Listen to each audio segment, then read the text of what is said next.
So with your annual budgeting, for one thing, everyone always feels like, great, annual budgeting's coming up again. It comes up so fast. It always feels like you're budgeting.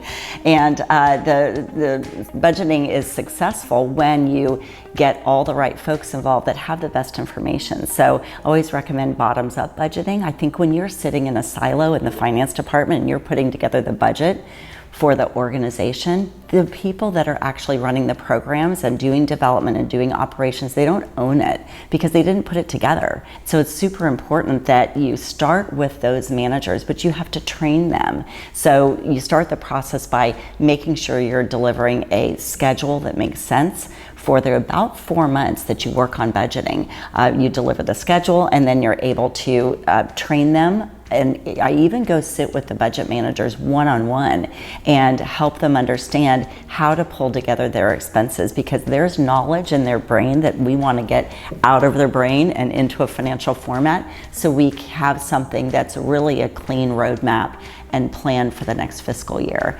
So you start with sort of that schedule or calendar of events and check-ins that you're going to have over those 4 months, and it culminates in that financial package that you get to deliver to your board of directors, and you want them to approve that before the start of the fiscal year.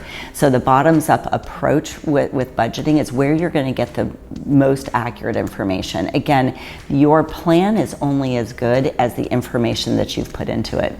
So one of the things too that happens is that I feel like boards and executive teams are always looking for zero-based budgeting, and they always want their revenues and their expenses to line up, and then they've got zero at the end of the day, and then they're moving forward. Well, I always say, look, if you have a surplus, it just means you're pouring back into the organization and the mission.